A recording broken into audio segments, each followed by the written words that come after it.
All right, Victor, so after your part, I'll talk about Thor Heyerdahl's adult life, continuing from the theory he had about Polynesian migration.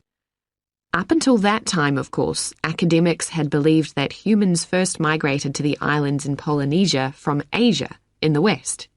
Yes, they thought that travel from the east was impossible because of the huge empty stretch of ocean that lies between the islands and the nearest inhabited land. Yes, but Heyerdahl spent ages studying the cloud movements, ocean currents, and wind patterns to find if it was actually possible. And another argument was that there was no tradition of large shipbuilding in the communities lying to the east of Polynesia. But Heyerdahl knew they made lots of coastal voyages in locally built canoes. Yes, or sailing on rafts, as was shown by the long voyage that Heyerdahl did next. It was an incredibly risky journey to undertake.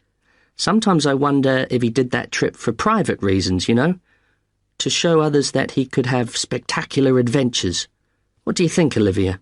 Well, I think it was more a matter of simply trying out his idea, to see if migration from the east was possible. Yes, that's probably it. And the poor guy suffered a bit at that time because the war forced him to stop his work for some years. Yes. When he got started again and planned his epic voyage, do you think it was important to him that he achieve it before anyone else did? I haven't read anywhere that that was his motivation.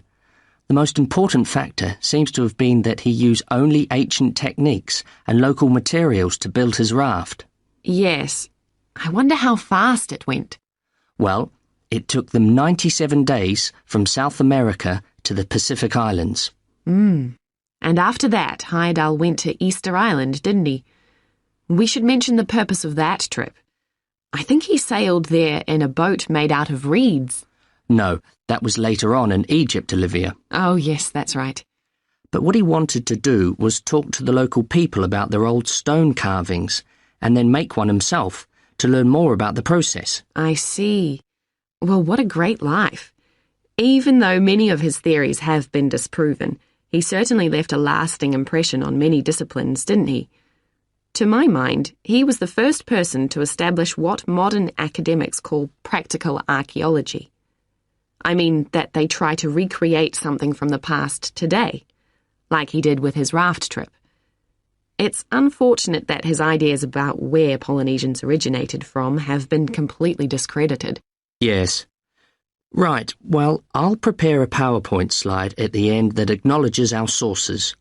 I mainly used The Life and Work of Thor Heyerdahl by William Oliver. I thought the research methods he used were very sound, although I must say I found the overall tone somewhat old-fashioned. I think they need to do a new, revised edition.